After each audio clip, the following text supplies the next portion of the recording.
Hello and welcome to OpenText's podcast at LEAP 2024.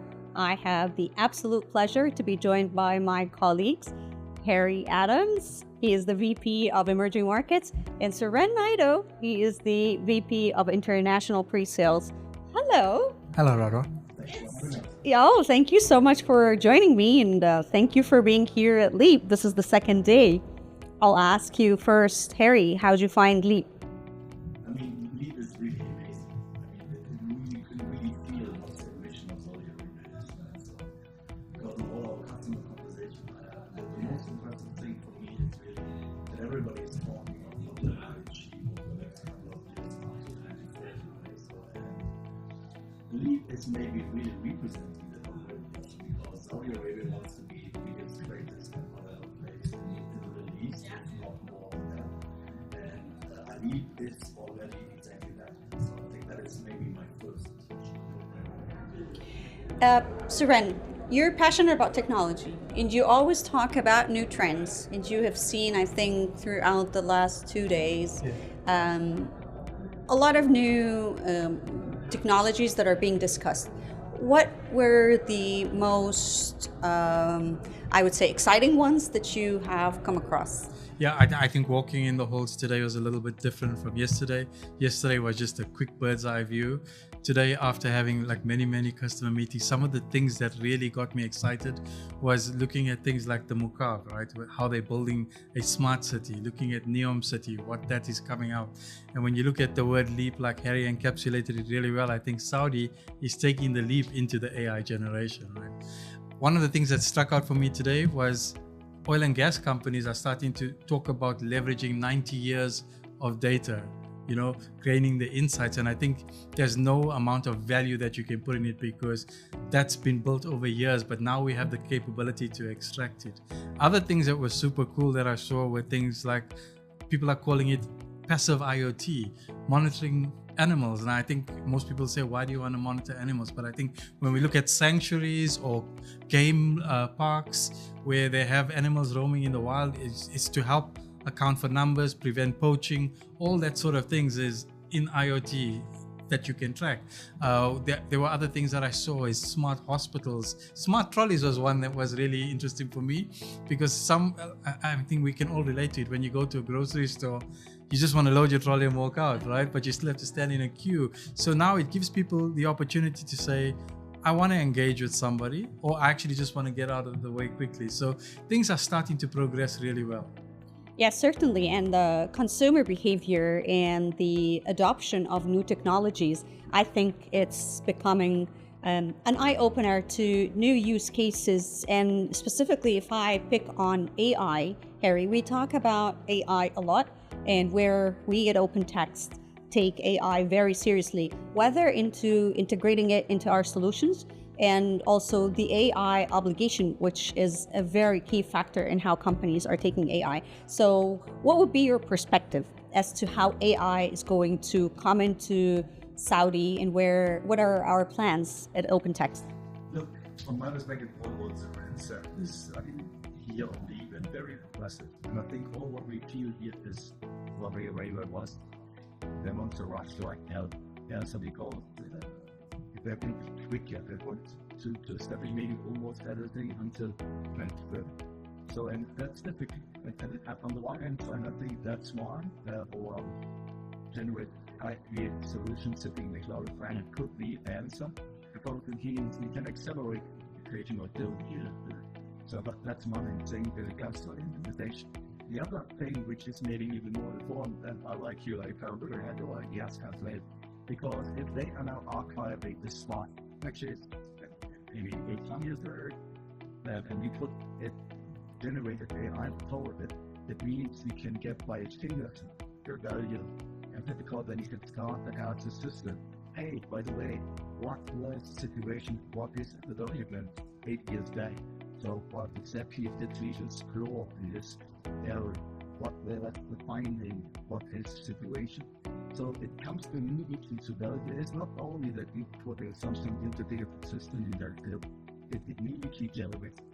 And I think these both elements only will help with Saudi Arabia maybe at the end to achieve what they're aiming for, to establish this kind of new environment within the next 7 years, maybe 6.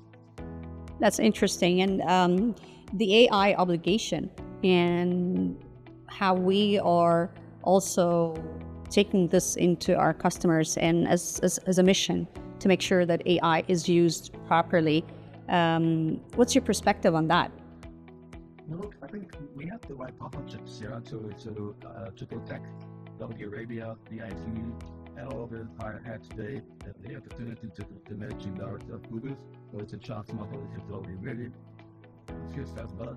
So, and it's clear if it comes to generative AI and the data that we want to discuss, right? So, because we want all these regulations, which are already placed today, are to include 3 additional regulations coming up, and especially about generative AI.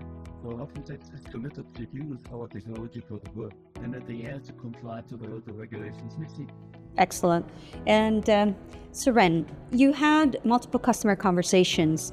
What did you get out of these conversations as the top focus for the customers, and also maybe some of their concerns or challenges, not necessarily for AI in general, but also if there is something that's related to AI?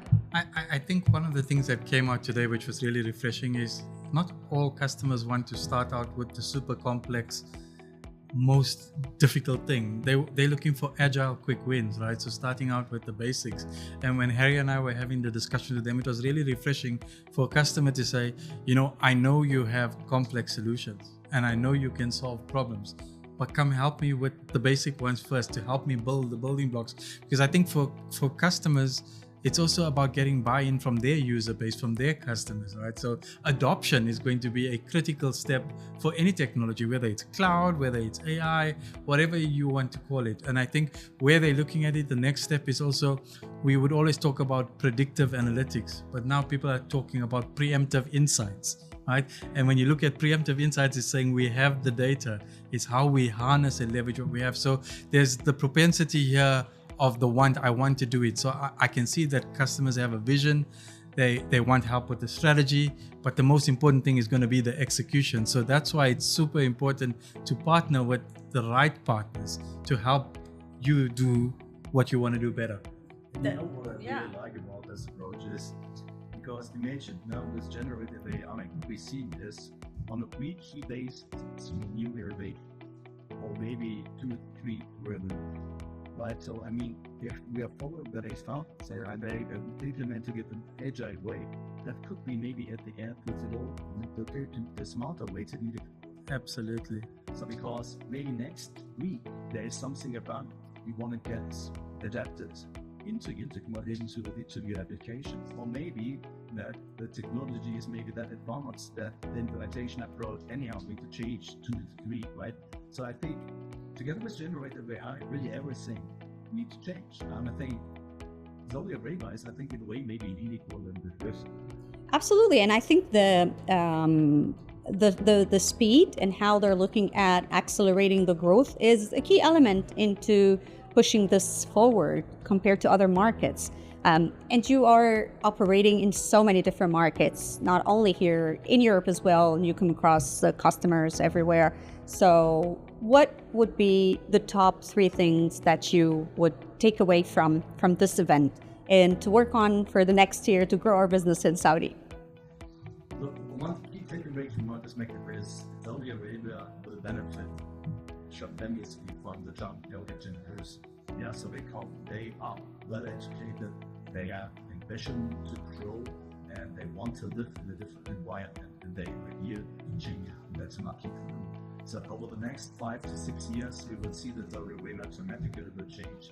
And I think that we will then benefit from the fact that we are already in country with only those teams as well with cloud solutions and this generative AI.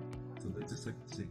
And I think what I have seen here as well is, which is as well that you're right, at the end it is all about people, right? So because we are not only connecting the dots, we are connecting as well people, because everybody is trying to build from some purpose what is the best way to get things done. Yeah, so that is Absolutely amazing. Thank you. And Suren, if I ask you the same thing, what will be 3 takeaways? The 3 takeaways for me is, although we believe we're moving at such a fast pace, it's the slowest we'll ever move, right? Because I think things are just going so quickly. That's one. I think the opportunity in Saudi is endless because people have the want to do it.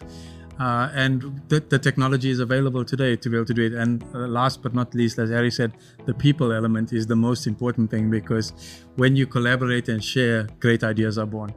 Thank you so much, Suren. Thank you, Harry. Really a pleasure to have you here. And thank you for watching. Stay tuned for more interviews.